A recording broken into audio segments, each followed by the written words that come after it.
میٹھے میٹھے اسلامی بھائیوں اور مدنی چینل کے ناظرین، ماہ سیام کی جب آمد ہوتی ہے تو ہر عاشق رسول کا چہرہ اور قلب کھل اٹھتا ہے۔ ایک ایک کر کے یہ مبارک ایام اپنے فیضان سے ہمیں سرشار کرتے ہوئے رخصت ہو جاتے ہیں۔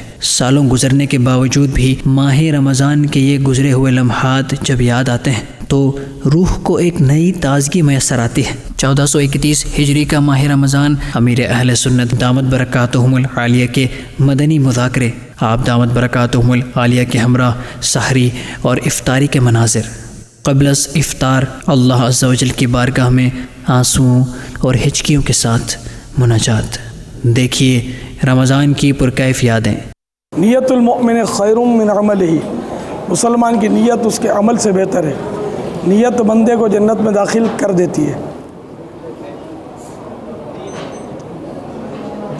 حصول ثواب کے لیے نگاہ نیکی کی توجہ کے ساتھ اچھی اچھی نیتیں کرتے جائیے۔ ادھر ادھر دیکھتے ہوئے، رکھتے اٹھاتے ہوئے نیتیں کریں گے تو شاید ہو نہ پائیں۔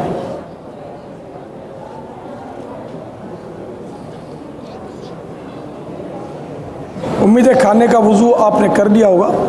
اب نیت کیجئے کھانے کے بعد کا وضو کروں گا،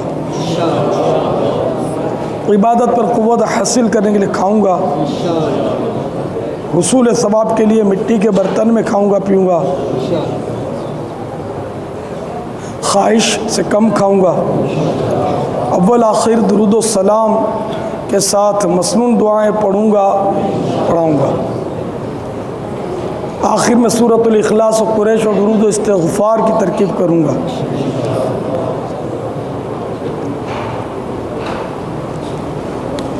پردے میں پردہ کیے دسترخوان پر سنت کے مطابق بیٹھ کر 3 انگلیوں سے چھوٹے نوالے لے کر اچھی طرح چبا کر کھاؤں گا۔ 3 انگلیوں سے نوالا اٹھانے پر مدد حاصل کرنے کے لیے میسر ہوا تو سیدھے کی چھوٹی انگلی کے برابر والی انگلی کو موڑ کے اس میں ربڑ بینڈ پہنوں گا۔ ہر 2-1 لقمے پر الحمدللہ یا واجدو بسم اللہ پڑھوں گا۔ دوسروں کی یاد دہانی کے لیے وقتاً فوقتاً زور سے بھی کہہ لوں گا۔ روٹی ہوئی تو کھانے کے برتن کے اوپر کر کے اس طرح توڑوں گا کہ اس کے ذرات برتن ہی میں گریں۔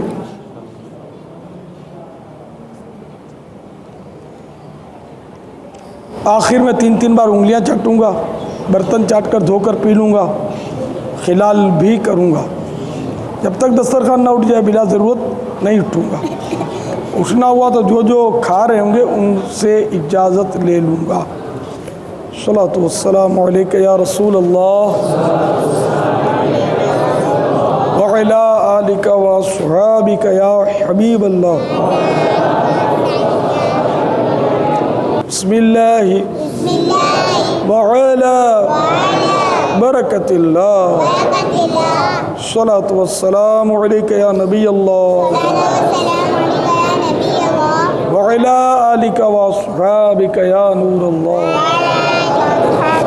سچی بات سکھاتے یہ سیدھی راہ چلاتے یہ اپنے بھرم سے ہم حلقوں کو اپنے بھرم سے ہم حلقوں کو اپنے بھرم سے ہم حلقوں کا پلہ بھاری بناتے یہ ہے پلہ بھاری بنا۔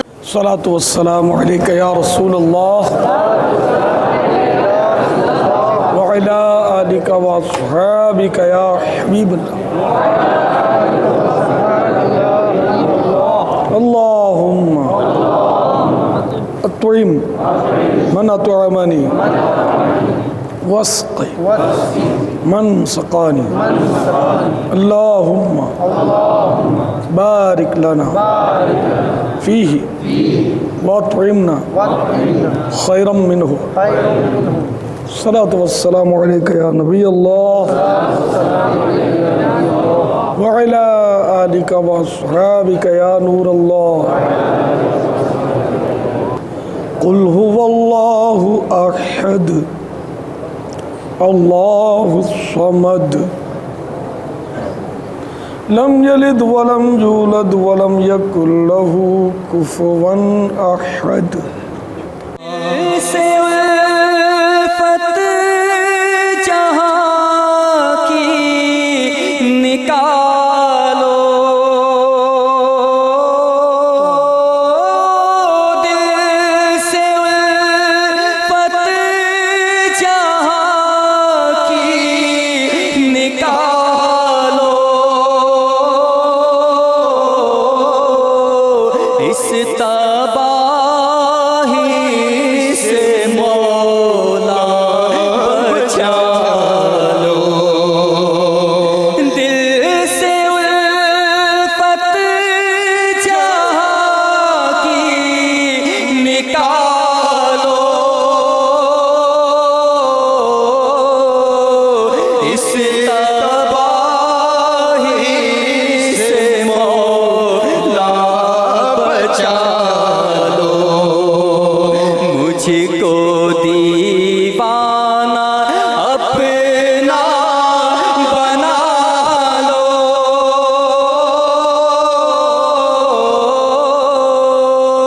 مجھ کو دیوانہ اپنا بنا لو،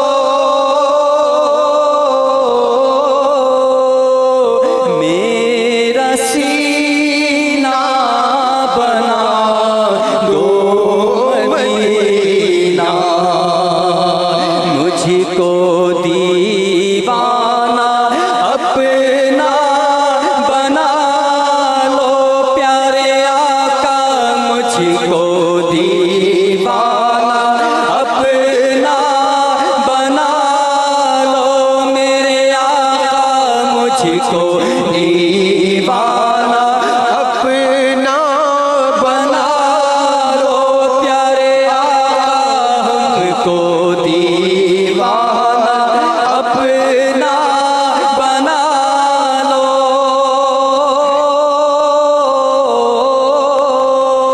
نماز تراویح کے بعد امیر اہل سنت دامت برکاتہم العالیہ نے مدنی مذاکرہ فرمایا، جس میں امیر اہل سنت دامت برکاتہم العالیہ نے علم و حکمت بھرے جوابات ارشاد فرمائے۔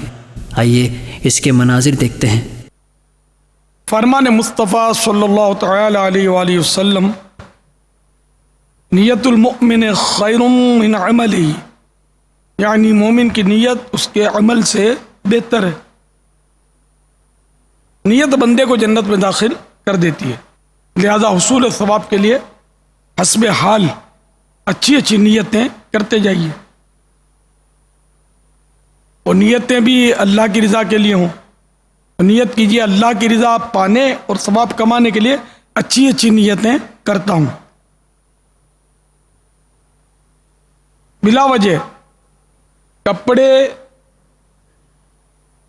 بدن یا داڑھی سہلانے، ادھر ادھر دیکھنے، باتیں کرنے، ٹیک لگانے، پردے میں پردہ نہ ہونے کی صورت میں گھٹنے کھڑے کر کے دوسروں کے لیے بدنگاہی کا باعث بننے، گھٹنوں میں سر رکھنے، دوسرے کو اشارے کرنے، اٹھ کر چل پڑنے وغیرہ سے بچتے ہوئے علم دین کی تعظیم کی خاطر جہاں تک ہو سکا دو زانوں بیٹھ کر علم دین سمجھنے کے لیے نگاہیں جھکائے خوب کان لگا کر سنوں گا۔ دو زانوں ہو جائیے۔ آج 1431 سنہ ہجری کے رمضان المبارک کی 14ویں تراویح ادا کرنے کے بعد عاشقان رسول اور معتکفین دعوت اسلامی عالمی مدنی مرکز فیضان مدینہ میں جمع ہیں، مدنی مذاکرہ ہے۔ آپ سوالات کیجئے، ہر سوال کا جواب اور وہ بھی ثواب دے پاؤں یہ ضروری نہیں، بن پڑا تو عرض کرنے کی سعی کروں گا، بھول کرتا پائیں فوراً میری اصلاح فرمائیں، مجھے آئیں بائیں شائیں کرتا اپنے موقف پر بلا وجہ اڑتا نہیں، شکریہ کے ساتھ رجوع کرتا پائیں گے انشاءاللہ عز و جل۔ بابا ہمیں اس میں ارشاد فرمائیں کہ مصنوعی طور پر ہم مصروف نظر آتے ہیں دنیا میں، تو ہم لوگ جو ہیں جو ہمارا مصنوعی مطلب مصروف نظر آتے ہیں، لوگ دنیاوی طور پر زیادہ مشغول اپنے آپ کو سمجھتے ہیں یا دکھلاتے ہیں، تو کیا ہم بھی دعوت اسلامی کے اس عظیم مقصد میں عملی طور پر شامل ہونے کے لیے کوئی ایسا ہمیں پھول ارشاد فرمائیں کہ اس پر عمل پیرا ہو کے ہم بھی اس تحریک کا ایک حصہ بن جائیں اور اس کا عملی طور پر مطلب اس کی خدمت کر سکیں، یا مطلب ہمارے زندگی میں کچھ اور انقلاب برپا ہو جائے؟ ماشاء اللہ بڑا جذبہ آپ کا، کہ ہمارے ایجوکیشن ڈپارٹمنٹ سے تعلق رکھنے والے اسلامی بھائی ہیں، اور انہوں نے بالکل صاف بات کر دی کہ ہم لوگ تو ایسے لگتے ہیں کہ مصروف بہت ہیں، لیکن حقیقت میں ایسا نہیں۔ عموماً جو لوگ کہتے ہیں نا کہ ہم مصروف ہیں، واقعی ان کی اگر ہم گہرائی میں جائیں نا تو یہ کم مصروف ہوتے ہیں، جیسے پھر یہ ہو سکتا ہے عاجزی بھی فرماتے ہوں، لیکن عموماً جو شخصیات ہوتی ہیں نا جو وقت نہیں دیتے اور بہت دھکے کھلاتے ہیں، اور ان کو مطلب قریب سے دیکھا جائے نا ان کے پاس وقت ہی وقت ہوتا ہے، اگر کوئی قریب سے دیکھے تو ان کی اکثریت کو ان کا کوئی کام نہیں ہوتا۔ کیا کام ہوتا؟ یہ عام طور پہ گھوم پھر نہیں سکتے، سیر و تفریح نہیں کر سکتے، گلیوں بازاروں میں گھوم نہیں سکتے، ان پر پابندیاں اسی طرح سے بھی ہوتی ہیں، جیسے سیکورٹی کی پابندیاں یا اور طرح کی پابندیاں، وہ حیا اپنے وہ منصب کے اعتبار کی حیا، تو اس طرح ان کے پاس اتنا کام نہیں ہوتا، ارباب اقتدار ہوتے ہیں جیسے، تو ان کے پاس بھی میرا اندازہ ہے کہ خاص کام نہیں ہوتا۔ مذہبی شخصیات جو ہوتی ہے ان کے پاس کام ہوتا ہے، خصوصاً جیسے کہ مدرسین درس نظامی جو پڑھاتے ہیں، ان کی مصروفیات مجھے اس کا اندازہ ہے کہ ان کو پڑھانا تھوڑا ہوتا ہے، تیاری زیادہ کرنی پڑتی ہے۔ مفتیان کرام نہایت مصروف ترین شخصیات ہوتی ہیں، کہ ان کو ایک ایک فتویٰ جو ہے نا بعض اوقات نیندیں اڑا دیتا ہے، ایک ایک جزیہ ڈھونڈنے میں شاید کئی دن کبھی کھپانے پڑتے ہوں گے، وہ ملتا نہیں ہے، یہ مصروف ہوتے ہیں۔ جو لوگ تحریری کام کرتے ہیں، کتابیں تصنیف کرتے ہیں، ان کو اپنے بچے بھی اچھے نہیں لگتے، یہ آئیں گے تو یار میرا یہ کام رکے گا۔ تو اس طرح کی تو صورتیں ہیں کہ اس طرح کے لوگ بہت مصروف ہوتے ہیں، نہ ان کا وہ دن کا کوئی ٹائم، نہ وہ رات کو ان کے پاس ٹائم ہوتا ہے، اتنے مصروف ہوتے ہیں۔ البتہ یہ جو دیگر اجارے والی شخصیات جو ہوتی ہیں نا، یا جو میں نے تذکرہ کیا، اس طرح کی شخصیات کے پاس یعنی کہ ٹائم بہت ہوتا ہے، اگر یہ چاہیں تو دین کا کام رچ کے کر سکتے۔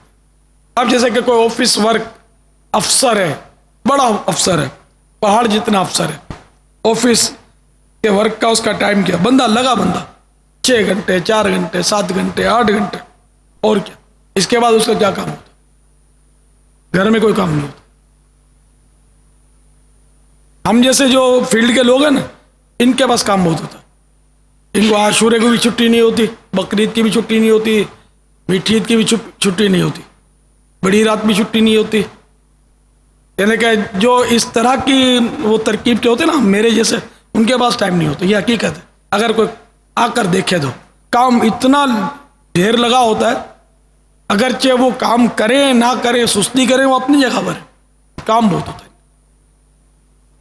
تو اس طرح کے لوگ جو ہیں جیسا انہوں نے سوال فرمایا نا، تو یہ حضرات بہت کام کر سکتے ہیں، ان کی جو شخصیت ہے جیسے، تو ان سے ان کا ایک حلقہ ہوتا ہے اور وسیع حلقہ ہوتا ہے، اور ان لوگوں سے کافی لوگوں کو واسطہ پڑتا ہے۔ واسطہ کیا مطلب پڑتا ہے؟ ایسے ڈپارٹمنٹ سے آج کل تو ساری یعنی کہ وہ رخ تو اسی طرف ہے نا، ایجوکیشن کی طرف، تو یہ تو ٹھیک کام کر سکتے ہیں۔ جو بھی ان کے پاس اپنے تعلیمی کام سے آئے تو اگر یہ ان کو اجتماع کے لیے ان کو پابند کرتے رہیں گے، اجتماع میں آپ کو آنا ہے، مدنی قافلے میں سفر کرو، وہاں جا کے دعا کرو، میں بھی کوشش کرتا ہوں کہ آپ کا کام ہو جائے. اس طرح کی ترکیبیں کر سکتے ہیں. بعد میں جس کو دعوت دی اس کو ٹیلی فون کرنا ضروری ہے. ایک ٹیلی فون چلا جانے اتنی بڑی شخصیت کا وہ کافی ہوتا ہے پورے قبیلے کو سیٹ کرنے کے لیے. اچھا صاحب یہ یعنی کافی بڑے افسر ہیں، یہ اگر یہ دعوت دیں اجتماع کی اور پھر ٹیلی فون کریں، طالب علم کو بھی دعوت دیں، ان کے جو سرپرست یا جو بھی آیا ساتھ اس کو بھی دعوت دیں، اور ایک ایک فون گھما دیں، ایک ایک فون گھما دیں ان کو کہ اس صحیح آپ کو جو میں نے بولا تھا اجتماع میں تو آپ نے کیسا پایا، یا یاد دہانی کروا رہا ہوں کہ دیکھو میں نے آپ کو جو جمعرات کے اجتماع کا کہا تھا تو آج بدھ کو میں نے فون کیا کہ دیکھو کل آپ کو جانا ہے، یاد دہانی کروا رہا ہوں. یا جمعرات کو فون کر دیا کہ آپ کو آج جانا ہے اجتماع میں یاد دہانی کروا رہا ہوں. اس سے جو اتنا بڑا آدمی اگر فون کرتے نا کسی کو تو وہ ٹھیک ٹھاک اس کا امپریشن پڑے، اور جانے کا ارادہ نہ بھی ہو تو آدمی اجتماع میں چلا جائے. پھر وہ قافلے کی اس کو دعوت دے، مدنی انعامات کی دعوت دے. تو ایک عام اسلامی بھائی کسی پر انفرادی کوشش کرے اس کا اپنا اثر ہے، لیکن اگر کوئی شخصیت انفرادی کوشش کرے نا اس کا بہت زیادہ اثر پڑتا ہے، فرق پڑتا ہے. عاشقان رسول نے امیر اہل سنت دامت برکاتہم العالیہ کے ساتھ سحری کرنے کی سعادت حاصل کی. حسب حال، مگر نگاہ نیچی کر کے توجہ کے ساتھ نیتیں کریں گے تو ہو پائیں گی، ورنہ مشکل ہے. کھانے کا وضو امید ہے آپ نے کر لیا ہوگا. کھانے کے بعد کا وضو کروں گا.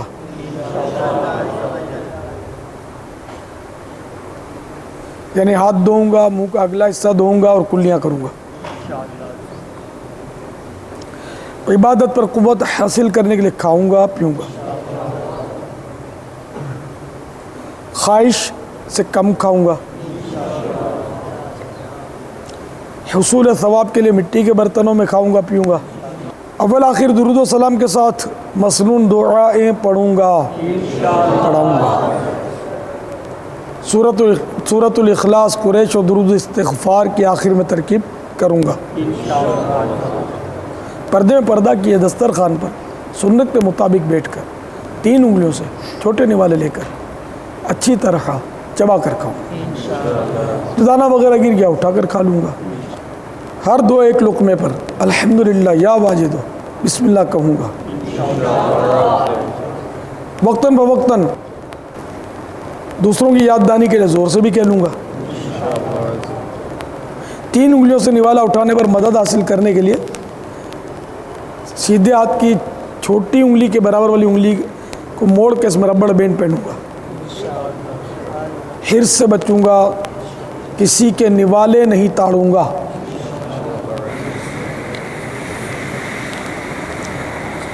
آخر میں 3 بار انگلیاں چاٹوں گا.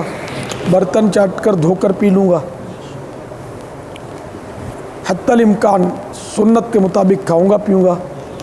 روٹی ہوئی تو سالن کے برتن کے اوپر کر کے اس طرح توڑوں گا کہ اس کے ذرات برتن ہی میں گریں. دیکھیے یہ اس میں بڑی کوتاہی برتی جاتی ہے کہ وہ روٹی جب آ جاتی ہے تو یہ ساری نیتیں بھول جاتے ہیں، ایسا لگتا ہے. تو وہ روٹی کو اپنے بس قریب ہی توڑتے ہیں، اس کے ذرات دسترخوان پہ گر کے بکھرتے رہتے ہیں. ذرا یاد کر کے تھوڑی تکلیف اٹھا کر تھوڑا ہاتھ کو بڑھانا پڑے گا اور برتن کے اوپر بیچ میں لانا پڑے گا، پھر آپ توڑیں. الٹے ہاتھ سے پکڑ کر روٹی سیدھے ہاتھ سے توڑنا سنت ہے. اور اس کی حکمت اعلیٰ حضرت نے یہ فرمائی ہے کہ یہ دفع تکبر کے لیے، یعنی اس سے تکبر دور ہوتا ہے. الٹے ہاتھ میں روٹی پکڑ کر سیدھے ہاتھ سے نوالا توڑنے میں. الصلاۃ والسلام علیک یا رسول اللہ وعلی آلک واصحابک یا حبیب اللہ. بسم اللہ وعلی برکت اللہ. الصلاۃ والسلام علیک یا نبی اللہ وعلی آلک واصحابک یا نور اللہ. بہار جان فضا تم ہو، نسیم گلستاں تم ہو، بہار باغ رضوان تم سے ہے، زیب جنا تم ہو، بہار باغ رضوان تم سے ہے، زیب الصلاة والسلام عليك يا رسول الله وعلى آلك وأصحابك يا حبيب الله وعلى آلك وصحبك اللهم أطعم من أطعمني واسقي من سقاني اللهم بارك لنا فيه وأطعمنا خيرا منه الصلاة والسلام عليك يا نبي الله وعلى آلك وأصحابك يا نور الله. نماز ظہر ادا کرنے کے بعد امیر اہل سنت دامت برکاتہم العالیہ نے مدنی مذاکرہ فرمایا. آئیے دیکھنے کی سعادت حاصل کرتے ہیں. الحمدللہ 1431 سین ہجری کے رمضان المبارک کا 14واں روزہ ہے. تبلیغ قرآن و سنت کے عالمگیر غیر سیاسی تحریک دعوت اسلامی کے عالمی مدنی مرکز فیضان مدینہ میں کثیر معتکفین دعوت اسلامی عاشقان رسول جمع ہیں. مدنی مذاکرے کا سلسلہ ہے. آپ اچھی اچھی نیتیں کر لیجئے. فرمان مصطفیٰ صلی اللہ تعالی علیہ وآلہ وسلم ہے نیت المؤمن خیر من عملہ، یعنی مسلمان کی نیت اس کے عمل سے بہتر ہے. نگاہ نیچی کیے، توجہ کے ساتھ نیتیں کیجئے. ادھر ادھر دیکھتے ہوئے، باتیں کرتے ہوئے، اشارے کرتے ہوئے، چلتے پھرتے ہوئے نیتیں ہو پانا مشکل ہے. اللہ عز و جل کی رضا پانے اور ثواب کمانے کے لیے اچھی اچھی نیتیں کرتا ہوں. بلا وجہ کپڑے، بدن یا داڑھی یا سر کے بالوں کو سیلانے، ادھر ادھر دیکھنے، باتیں کرنے، ٹیک لگانے، پردے میں پردہ نہ ہونے کی صورت میں گھٹنے کھڑے کر کے دوسروں کے لیے بدنگاہی کا باعث بننے، گھٹنوں میں سر رکھنے، دوسرے کو اشارے کرنے، اٹھ کر چل پڑنے وغیرہ سے بچتے ہوئے علم دین کی تعظیم کی خاطر جہاں تک ہو سکا دو زانوں بیٹھ کر علم دین سمجھنے کے لیے نگاہیں جھکائے خوب کان لگا کر سنوں گا. مدنی مذاکرے کا سلسلہ ہے. آپ سوالات کیجئے، ہر سوال کا جواب اور وہ بھی ثواب دے پاؤں یہ ضروری نہیں، بھول کرتا پائیں میری اصلاح فرمائیں. مجھے آئیں بائیں شائیں کرتا اپنے موقع پر بلا وجہ اڑتا نہیں، شکریہ کے ساتھ رجوع کرتا پائیں گے انشاءاللہ عز و جل. پیارے باپا جان السلام علیکم ورحمۃ اللہ. محمد فیصل سے گفتاری ہفچو کی ساکرہ بلوچستان سے بات کر رہا ہوں. باپا جان میرا سوال یہ ہے کہ کیا عورت اپنے شوہر کے انتقال کے بعد جب عدت میں ہوتی ہے تو کیا عدت کے دوران اپنے محرم رشتہ داروں سے بات چیت اور ملاقات کر سکتی ہے؟ اور باپا جان مدنی چینل کی کیا بات ہے؟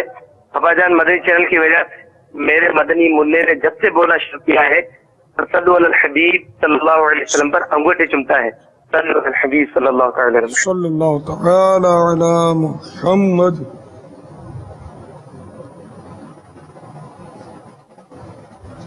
عدت کے دوران عورت محارم سے مل سکتی ہے جبکہ کوئی اور مانع شرعی نہ ہو.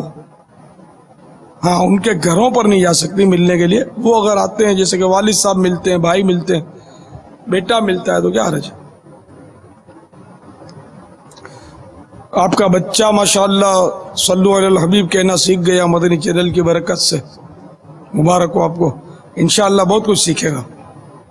واللہ تعالی اعلم ورسولہ اعلم عز وجل وصلی اللہ تعالی علیہ وآلہ وسلم. صلو علی الحبیب صلی اللہ تعالی علی محمد.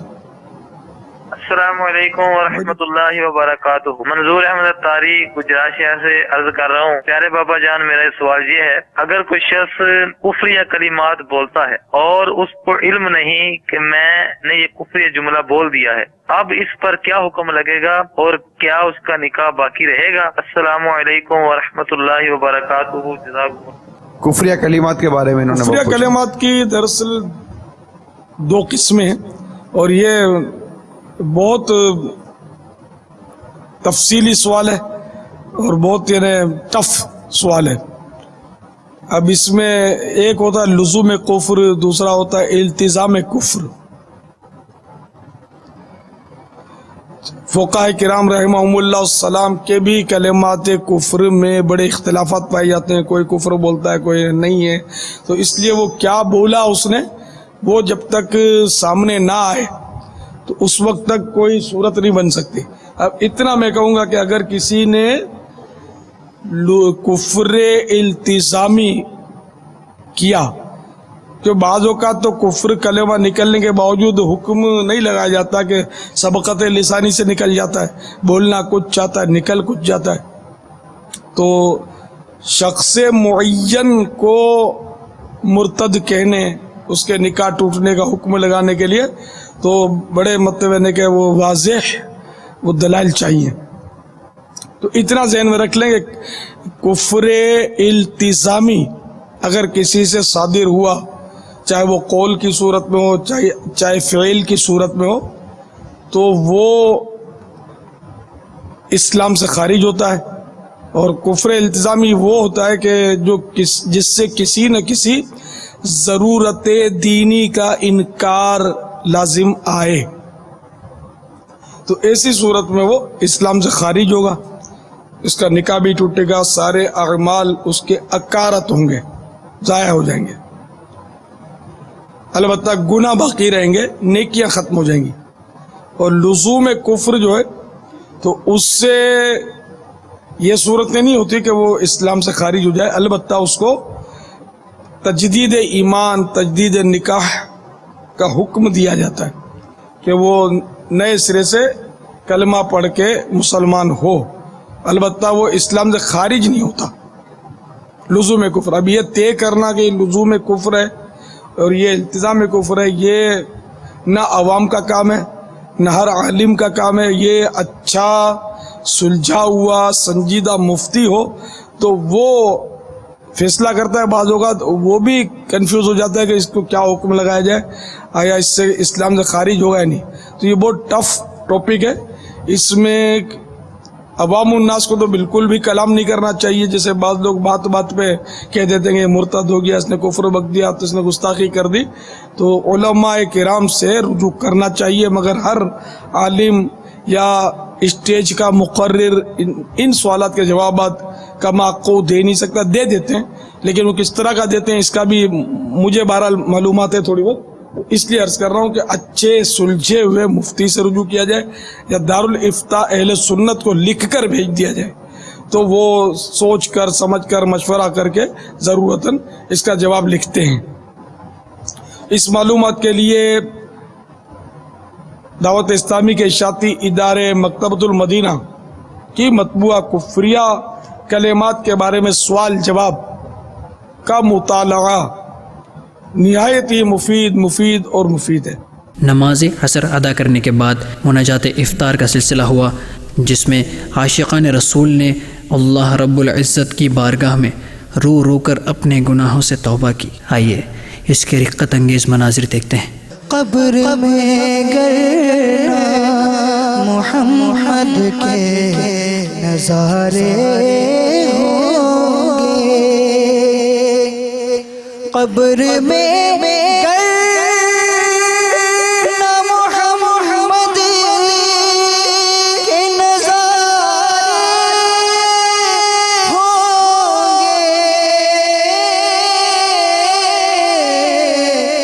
قبر میں گر نہ محمد کے نظارے ہوں گے، حشر تک کیسے میں تنہا رہوں گا، حشر تک کیسے میں پھر تنہا رہوں گا، قبر محبوب کے جلووں سے بساتے مالک، قبر محبوب کے جلووں سے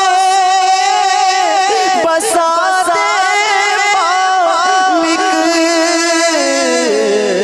یہ کرم ہوگا تو میں شاد رہوں گا، یا رب یہ کرم ہوگا تو میں شاد رہوں گا، یا رب دے دے مرنے کی مدینے میں سعادت،